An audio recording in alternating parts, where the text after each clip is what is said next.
Son los últimos días de un 2024 perturbado por conflictos, profundas desigualdades, crisis medioambiental, consumismo desenfrenado y tecnologías que amenazan con socavar la naturaleza humana.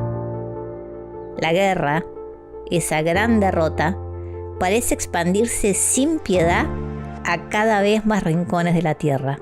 Y aún así, en medio de estos tiempos turbulentos, la voz del Papa Francisco se traduce en una conciencia planetaria que señala otro futuro posible. En un mundo de transformaciones aceleradas, la Iglesia que lidera hace más de 11 años no se queda atrás. Ante una civilización progresivamente deshumanizada y distante, el Papa traza un camino alternativo para la fe. Una Iglesia más dinámica, más cercana y más cálida es el legado que busca dejar en la historia. El encuentro con Francisco se produce pocos días después del Sínodo de los Obispos, un hito de su papado que trajo nuevas voces y debates a una estructura eclesiástica cada vez más horizontal. En algunas semanas comenzaría el Jubileo 2025, una celebración mundial anclada en un mensaje de perdón y esperanza. Es una tarde otoñal en Santa Marta. Por tercera vez en 3 años, el Papa Francisco me concede una entrevista. Su calidez y el filo de sus observaciones desgranan una manera única de ver el mundo.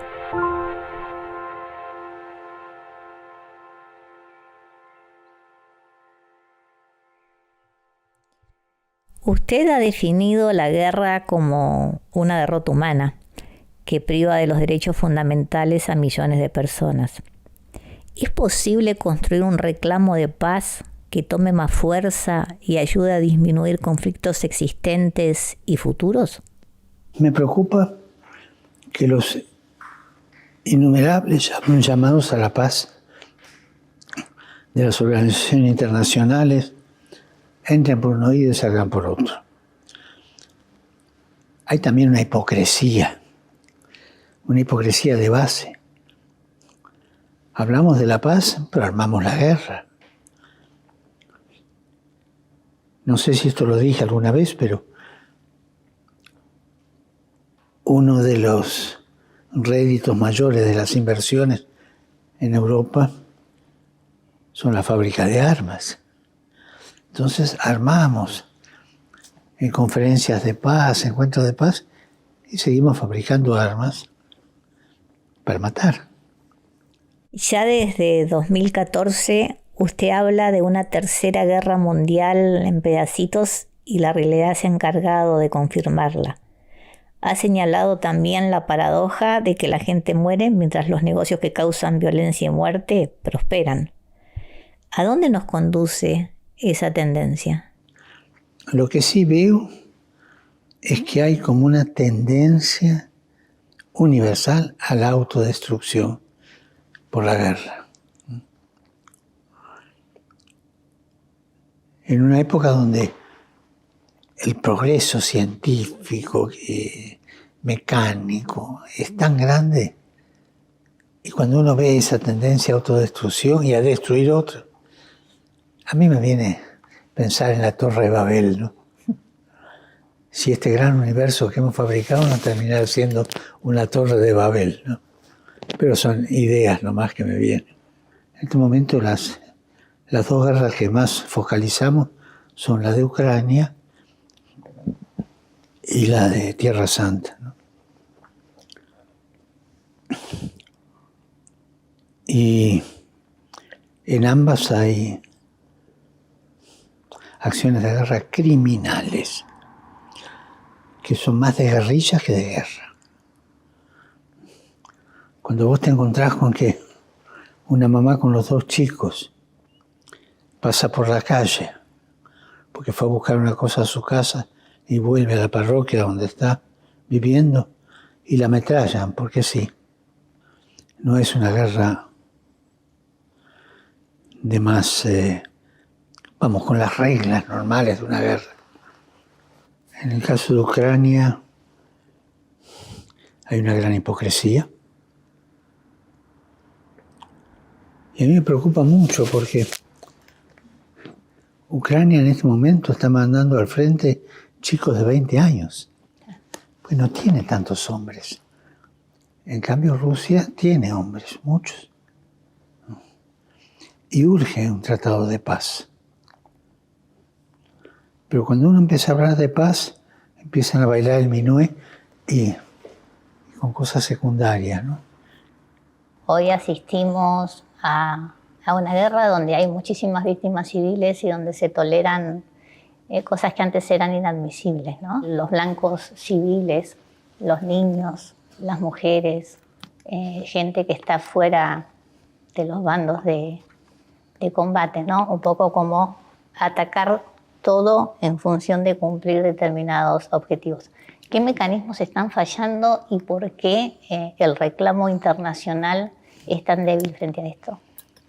Yo no sabría decir qué mecanismos son concretos, pero ciertamente una ética personal, eso falla. Y los encuentros que se hacen para lograr la paz son encuentros de intereses.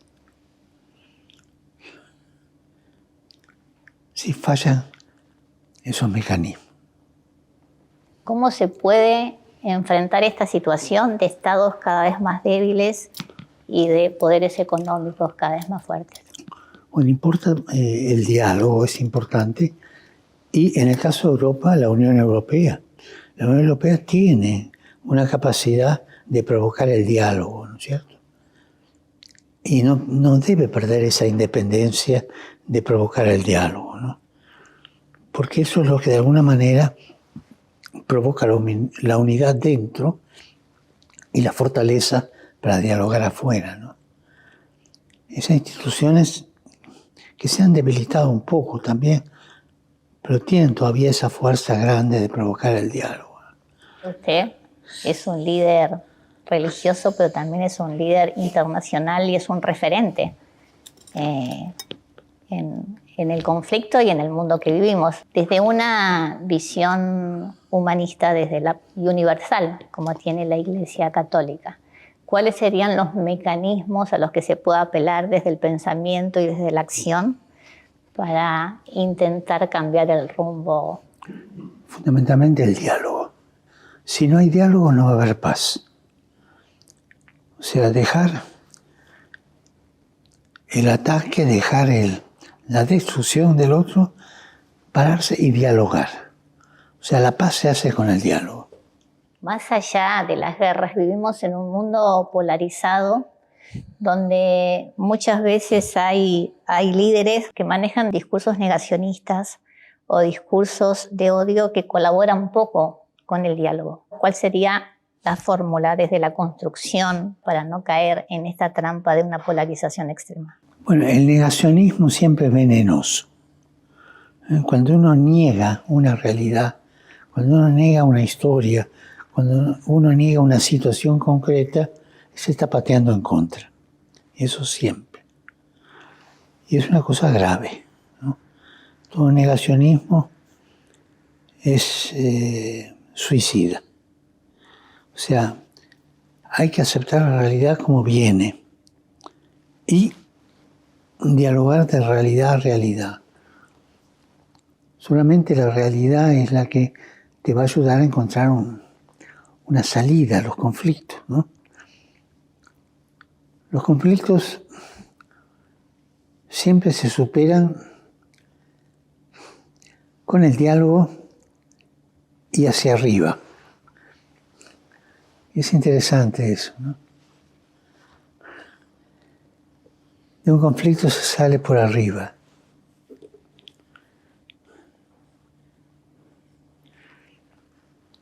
El conflicto no se resuelve con la destrucción de una de las partes. Detrás de un conflicto hay una verdad, o un reclamo justo, o una locura. Entonces hay que resolver esa verdad, ese reclamo justo o esa chifladura. Pero siempre con el diálogo.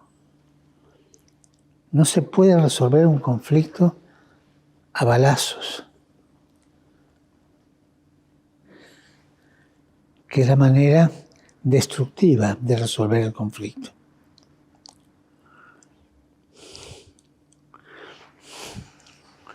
Del conflicto siempre se sale hacia un plano superior.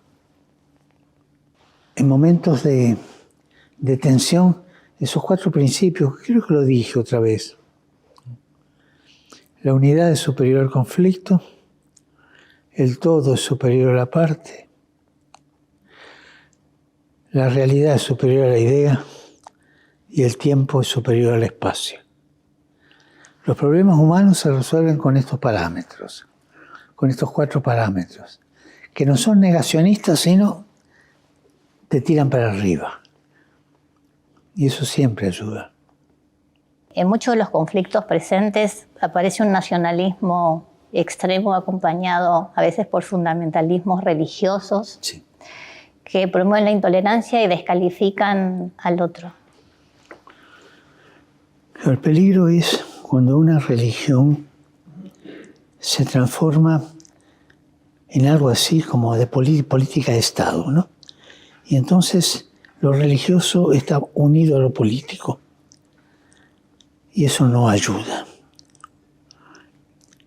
En los países que visité, este fenómeno no existía. Incluso donde había una gran mayoría, pensemos en Indonesia, ¿no? Una gran mayoría musulmana, siempre estaba el diálogo entre ellos, ¿no? Al menos el respeto, el diálogo. Persecución religiosa cristiana no encontré en ninguna parte. Y tampoco la viceversa, ¿no? De otra religión. Por ahí detalles de sectas internas, pero eso no es persecución. En sentido hay convivencia, esos países son un ejemplo de convivencia. Muchos países no demasiado orgullosos de su pasado o parte de su pasado han pedido disculpas. Los ejemplos son muchos, han pedido disculpas por situaciones históricas. Incluso el Vaticano en su pontificado pidió disculpas en Canadá. Piensa que la disculpa y el perdón son una de las maneras para poder cerrar las heridas.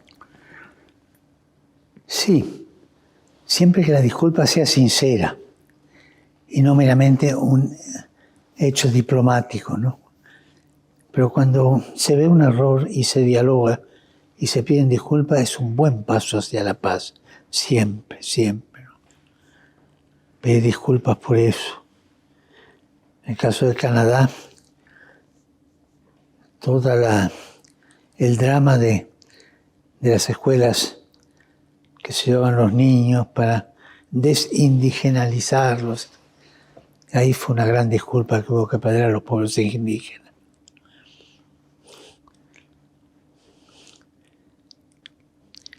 Aún en la vida humana, ¿no? Cuando vos te peleas con tu marido, tienen que pedirse disculpas, si no, no pueden seguir viviendo. Yo les aconsejo siempre, este es un aviso, un aviso de radio. Les aconsejo siempre a las parejas, peléense todo lo que quieran, con tal que hagan la paz antes que termine el día. Muy buen consejo. Porque la guerra fría del día siguiente es peligrosa. La acumulación. Esa capacidad de decir, esto fue un error, es verdad, nos extralimitamos con esta guerra, y es saber reconocer el error. Eso es tan humano, tan humano.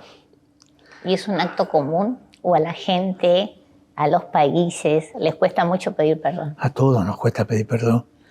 Nos da vergüenza. Pero tenemos que acostumbrar y educar a nuestros hijos a que pidan perdón desde chiquitos. Pero razonar. Mira, acá te pasaste, esto estuvo bien, pero esto no. Pedile a tu amiguita, a tu amiguito, disculpas. Empezar a educarlos en eso, que sepan dónde está el límite que pasar. Es una educación que necesitamos. Que puedan, que es muy en la humildad, ¿no? Sí, sí. Saber enseñar a pedir perdón. Mirarse con verdad a sí mismo, ¿no? Disculpas. Las grandes disculpas históricas y las grandes disculpas personales y las pequeñas de cada día.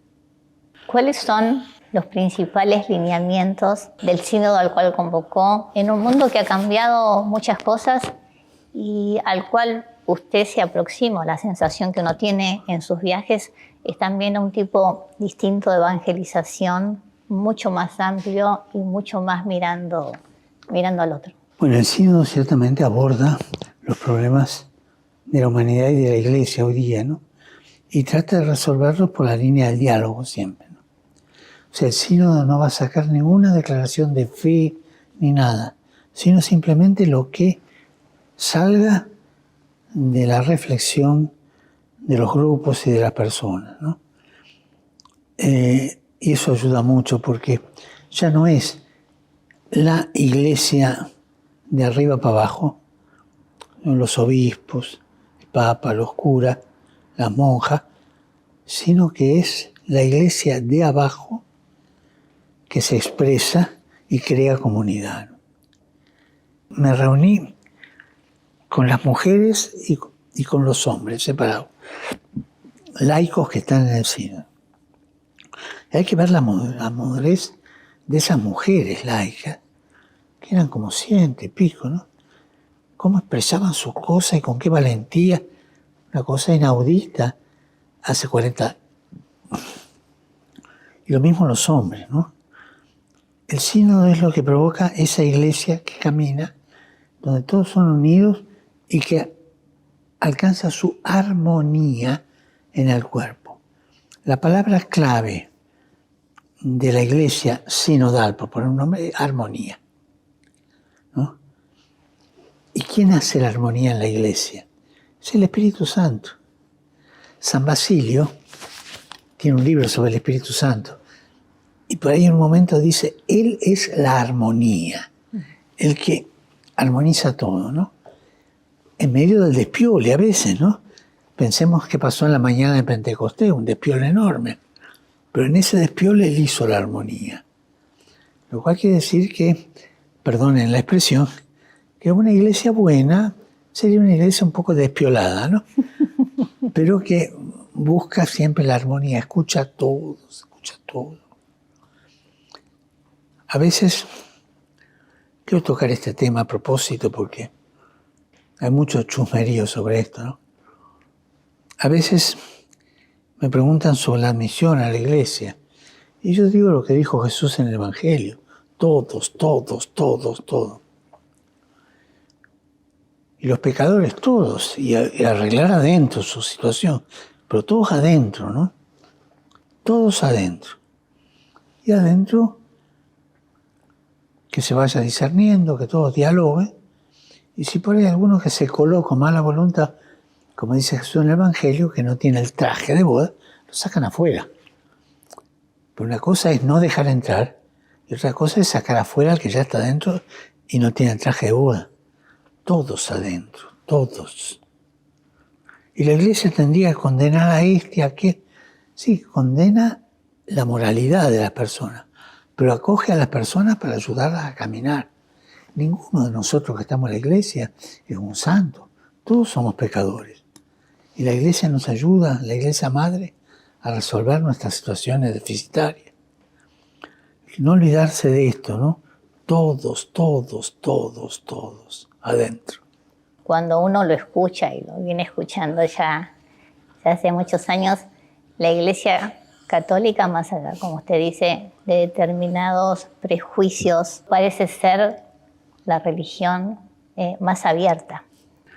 Lo que hace daño a la experiencia religiosa son los dogmatismos. Los dogmatismos que son ideologías, no es un hecho religioso. Todo el dogmatismo, yo me acuerdo de chico, había un dogmatismo, por decirlo así, que no se podía ir a visitar a las casas de los divorciados. No, están en pecado mortal. Curioso. Era un dogmatismo, ¿no? Y con los protestantes, por ejemplo, cuando grupos católicos le quemaban la carpa a los protestantes. Yo sobre esto recuerdo una lección linda de mi abuela. Íbamos por la calle, yo tendría 4 años, Y venían dos mujeres del Ejército de Salvación por la vereda enfrente. Yo le dije a mi abuela, abuela, ¿quién son esas señoras? ¿Son monjas? Con el moño, ¿no?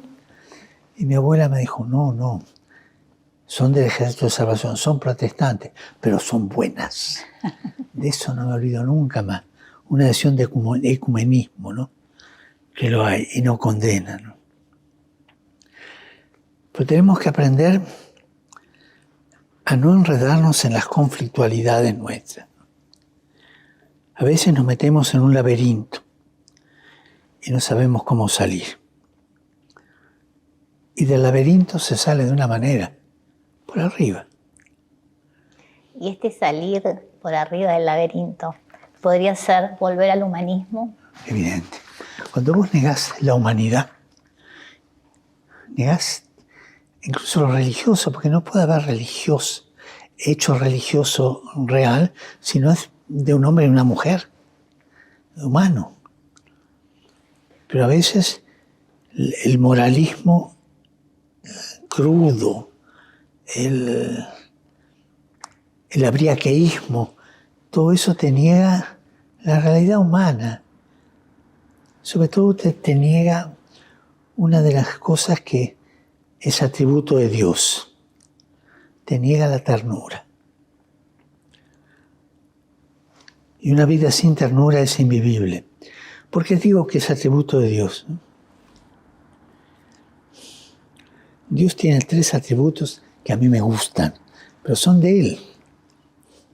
La cercanía, la misericordia y la ternura. Dios siempre es cercano, Dios siempre es misericordioso. Y tiene esa misericordia tierna, cariñosa. Dios acaricia. No olvidemos eso. Un humanismo rígido, ideológico, no conoce ni la proximidad ni la misericordia ni la ternura. Un clericalismo cuadrado, en el hecho religioso, se aparta de todo eso. Y esto lo digo mucho a los sacerdotes que van a confesar. Le digo, por favor, muchachos, perdonen siempre, porque Dios perdona siempre. Perdonen todo, porque Dios perdona todo. La confesión no es una sesión de psicoanálisis. Escuchen sin preguntar mucho y perdonen siempre. No torturen a la gente. La confesión es una cosa para abrazar, para recibir. Perdonar siempre. Nunca negar el perdón. En momentos donde hay caminos muy rígidos, muy intolerantes y que al mismo tiempo han captado a los jóvenes en parte frente a este odio que muchas veces se impone. ¿Cómo se llega hoy a los jóvenes con este discurso para que puedan construir otras formas de actuar en el mundo? Una de las 3 cosas que dije de Dios, proximidad, cercanía. Vos no podés ayudar a un joven sin cercanía. No podés ayudar con principios lejanos que no le llegan. Tenés que dialogar. O sea, la cercanía humana es el diálogo. Y escuchar mucho. Y en la respuesta darle alternativas creativas. El joven necesita ser creativo. Si no, es un tonto. Si un joven no es creativo, en todo, ¿no es cierto? Si un joven no es creativo en la amistad, en la vida social, en el amor, poniéndose de novio, si no es creativo en todas esas cosas, es un tonto, pobrecito, ¿no? Ayudarlo a los jóvenes a que sean creativos en la vida y que hagan algo. Yo no sé si te conté la experiencia de unos jóvenes que trabajaban en las noches de la caridad dando de comer a los que estaban en la calle.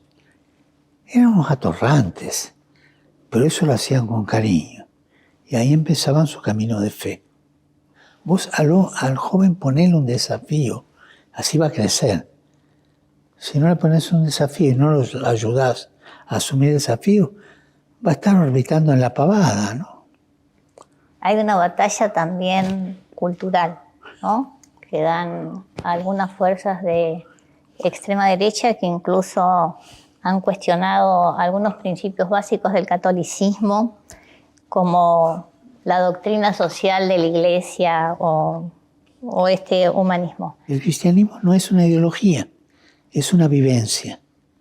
Es una vivencia que uno va creciendo en esa vivencia por el camino que Dios le va dando a cada uno. Esto que mencioné de los jóvenes que van a trabajar es una vivencia que los va comprometiendo con las cosas de la vida, ¿no? En cambio, las posturas ideológicas terminan engendrando monstruos. Cuando vos ves estos jóvenes que pertenecen a alguna de estas asociaciones más ideológicas que cristianas, derecha, izquierda, lo que sea, son pequeños monstruitos, aferrados a la idea, ¿no? Y uno dice, pero este joven, ¿cómo trata a su novio, a su novia, a su esposa, a su esposo, con ideas? Y ahí ves que hay como una deformación en el amor mismo de la persona. De repente aparece el dinero casi como el único valor para medirse en la vida, que nos va deshumanizando y al mismo tiempo nos va volviendo como humanidad, ¿no? Indiferentes frente al otro, con un individualismo extremo. Usaste la palabra dinero. No sé si te lo dije en otra ocasión. Mi abuela decía, el diablo entra por el bolsillo. El dinero te corrompe si vos no lo sabés usar bien. Si no estás comprometido con algo para usar bien el dinero. El diablo entra al bolsillo. Hacerte usar mal el dinero, poner tu esperanza en el dinero, ¿no? ¿Te conté lo del primo mío? No. Que era avaro. No. Un primo de papá, más bien. Era avaro, riquísimo. No tenía hijos. Vivía con una mujer en un country, toda una manzana, ¿no? Y su mamá estaba enferma, pues murió, y los hijos la cuidaban un día cada uno. Y le tenían que dar un yogur a la mañana y uno a la tarde. Este era tan avaro que le daba medio a la mañana y medio a la tarde. A ese punto llegó. Pero era famoso por la avaricia. Murió. Yo no fui al velorio, no pude ir. Pero fue otra prima. Yo la llamé unos días después. Le dije, ¿vos fuiste ahí? Sí, fue un desastre. ¿Qué pasó? No podían cerrar el cajón. ¿Qué? No podían cerrar el cajón. ¿Qué pasó? Se quería llevar todo. Ese chiste te hace pensar que no se lleva nada. En cambio, el dinero, si lo usás bien, si lo ganás bien y lo usás bien, te engrandece. Usar bien no quiere decir que des todo lo que tenés, pero que edifiques tu familia, que vayas creando un buen ambiente y que ayudes a los demás, ¿no? El dinero siempre es un instrumento de grandeza o de pobreza personal. Persona generosa, que siempre busca ayudar a otros. Una persona de corazón grande. Hay personas que son generosas a medias. Cuando confieso,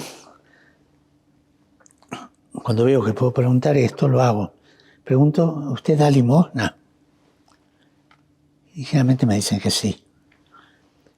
Y la segunda pregunta, ¿y usted a la persona que le da limosna la mira a los ojos, le toca la mano? Ay, no sé, no. Tiran y miran para otro lado. No, mira a la persona que te está pidiendo. Hacer una caricia. Curioso para pensar. Y pensando en los jóvenes, nos enfrentamos a situaciones económicas de ajuste, donde uno de los puntos de ajuste son la cultura y la educación. Hacer ajuste en la educación es un suicidio programado de un país. No se puede hacer ajuste en el desarrollo educativo. No se puede, es criminal. Es un suicidio programado. Y a mí me alegra cuando veo en diversas situaciones que tanta gente, cuando hay un ajuste de este tipo, se opone. Incluso los jóvenes, es curioso, se dan cuenta y se oponen. Y se opone, y arma lío, reclama. Porque la educación es un alimento. Y lo mismo que se vuelve a quitar la comida a la gente. Es la comida del alma, de la mente, del espíritu. A veces en los países un poco dictatoriales, ya sea con dictaduras confesadas o dictaduras encubiertas, una de las víctimas principales es la educación. O te la hacen ideológica para cambiar la cabeza, o te la van podando lentamente, en el caso liberal, ¿no? Y solamente los hijos de los ricos pueden tener un acceso educativo superior, ¿no? En nuestra patria la historia de la educación es muy linda. Es muy linda. Y siempre nuestro pueblo tuvo la percepción, el sentimiento de que la educación es una de las cosas que no se toca, ¿no? La escuela. La escuela es como un segundo hogar, así nos la presentaba. La maestra. Mi primer maestra me acompañó. Yo la acompañé a ella. Y ella venía al arzobispado y todo. Hasta los 28 años que murió. La universidad. Que solamente tengan acceso a la universidad los hijos de los ricos. El pueblo necesita formar cabeza, necesita una cultura universitaria grande. Y un país tiene que proveer a que su universidad cree los nuevos cerebros del futuro. En eso Argentina tenemos buena fama porque ¿cuántos profesionales nuestros los reclaman desde el extranjero? Tenemos muy buena fama. Sí. Esperemos que la universidad siga con este prestigio. Por eso pensaba que en Argentina, por ejemplo, la educación no solo ha sido el gran factor de movilidad social ascendente, sino también una idea de construcción de país. Sí. Sí. Una escuela a la mano de todos, una universidad a la mano de todos. Es uno de nuestros orgullos eso. Usted tiene una larga carrera docente y el otro día leía una carta muy linda suya acerca de la lectura, ¿no? El valor de la lectura. De la literatura. De la literatura, incluida la poesía. Y lo importante que incluso era en la formación de los propios sacerdotes, la cultura como una apertura de horizontes y de mundos. Sobre todo en este caso me centré en la literatura. No podemos formar sacerdotes burros que nunca hayan leído Dostoyevsky, por ejemplo. Un humanismo en la formación sacerdotal. No, que estudian filosofía y teología. Son frutas secas. Que tengan esa base humanística. Como te dije que a mí me espanta uno que no haya leído Dostoyevsky. Uno que no haya tenido una formación, aunque sea autodidacta, pero en las artes, sobre todo literatura. También música, pero literatura sobre todo. Y buscar las cosas más accesibles para tomar el gusto a la literatura, ¿no? Tenemos que encontrar el gusto a la literatura en la formación humana y en la formación sacerdotal. porque es parte del humanismo de la persona. El cientificismo solo no sirve, te hace buen instrumento, pero instrumento sin corazón. Martín Fierro es una obra de arte, que no es solamente para tocar la guitarra, ¿no? Que vean lo que es. Guiraldes nos presenta obras de primera categoría, ¿no? Argentina tiene grandes literatos que nos pueden ayudar a ir adelante. Borges es un grande. Ir a lo nuestro y también a lo universal, por la cultura. Usted dio un discurso maravilloso en el G7 acerca de la inteligencia artificial, un término muy de moda que pocos entienden, que parece que nos puede beneficiar en una serie de cosas y al mismo tiempo enfrentamos una serie de peligros. ¿Qué hacer frente a esto? Me preocupa más la inteligencia natural, porque hay cada burro suelto. La inteligencia artificial es un desafío. O asumimos el desafío o nos comen las hormigas. Y hay que asumirlo con criterios humanos, ¿no es cierto? Lo que yo dije en el G7 es un poco en esa línea, ¿no? Es un desafío de hoy. No podemos deshumanizarnos delante de la inteligencia artificial, pero sí tenemos que dialogar humanamente con una inteligencia artificial capaz de dialogar humanamente, ¿no?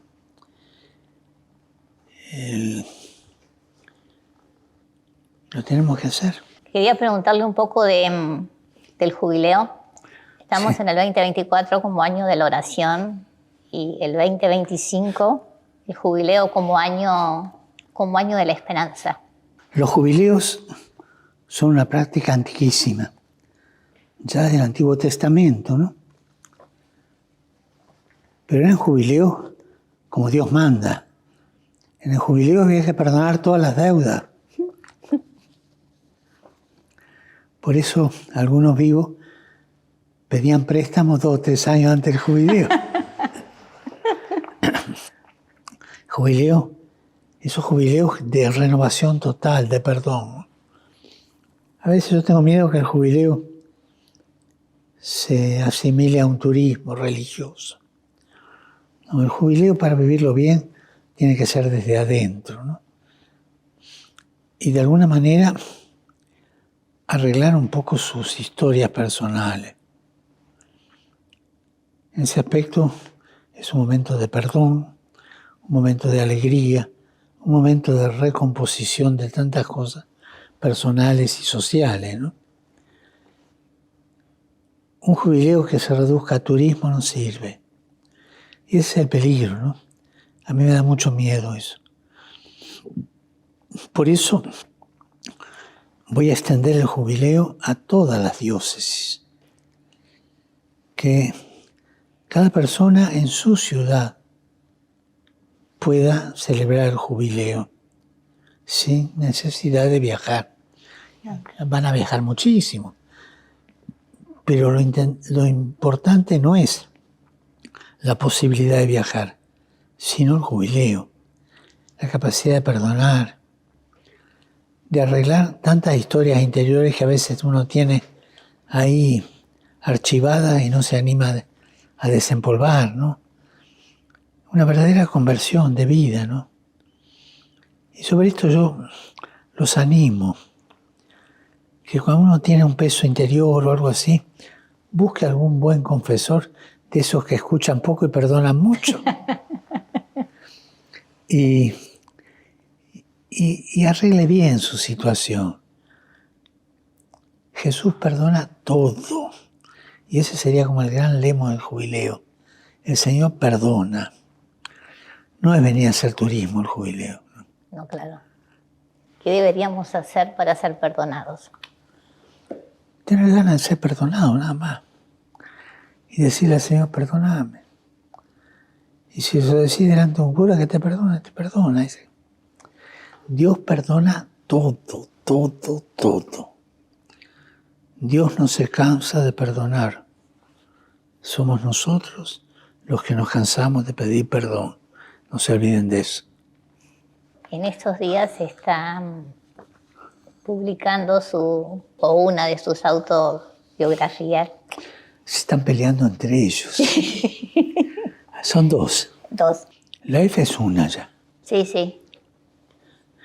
Lleva adelante por Fabio Marchese Ragona. Exacto. Es excelente.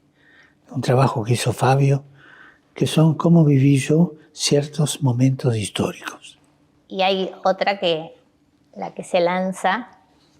Sí, esta es una que están haciendo, fue muchas preguntas y respuestas, y en principio la iban a publicar después de mi muerte. Sí.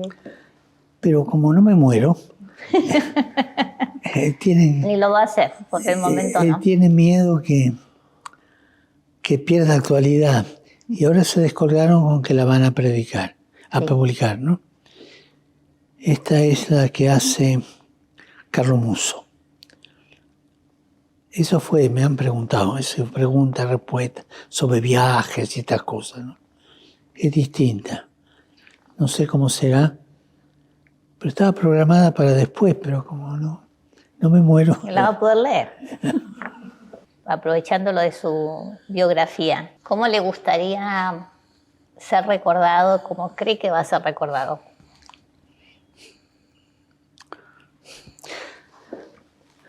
Yo cuando estoy en la intimidad me digo una verdad a mí misma, ¿no? Me digo a mí mismo que soy un pobre desgraciado a quien Dios le tuvo mucha misericordia. Y creo que así, con esta verdad puedo ser recordado muy bien. No. Sí, la misericordia de Dios es genial. ¿Usted lo cree en serio? No. Sí, yo me siento muy chiquito. Yo creo que va a ser recordado.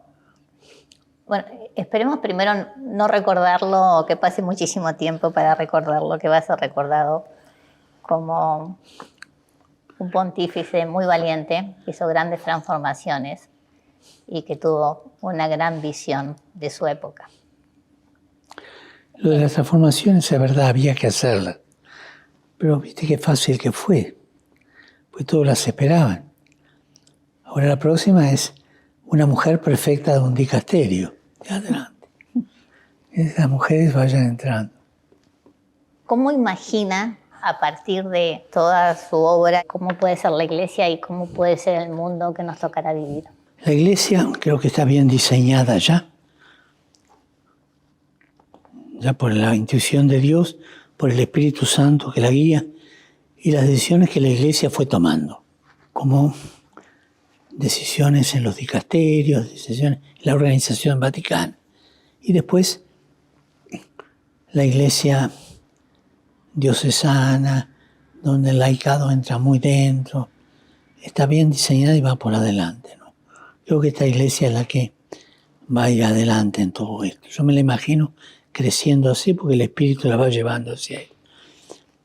Pensá que antes podrías imaginarte una parroquia donde mandaba el párroco, nada más. Hoy día eso no puede existir.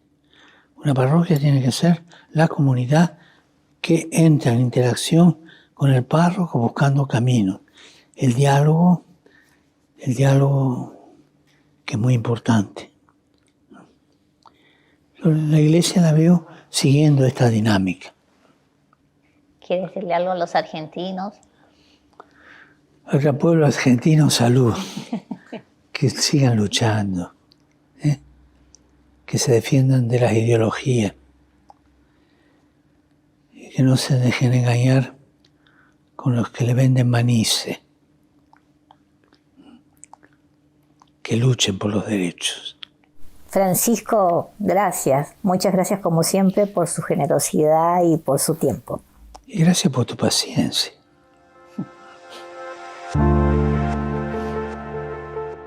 A partir del 24 de diciembre y durante todo el año santo, la esperanza es la brújula que nos señala Francisco para la humanidad y para la Iglesia. Un año en el que el perdón y la justicia deberían ayudar a construir otros horizontes. En su mensaje para la Jornada Mundial de la Paz, el Papa Francisco sugiere 3 propuestas concretas para 2025: la condonación de la deuda externa, la abolición de la pena de muerte y un fondo mundial para la eliminación definitiva del hambre. La paz, nos recuerda, no se alcanza solo con el final de la guerra, sino con el inicio de un mundo nuevo, un mundo en el que nos descubrimos diferentes, más unidos y más hermanos de lo que habíamos imaginado. Así es la esperanza. Sorprende y abre horizontes. Nos hace soñar lo inimaginable y lo realiza. La esperanza no defrauda.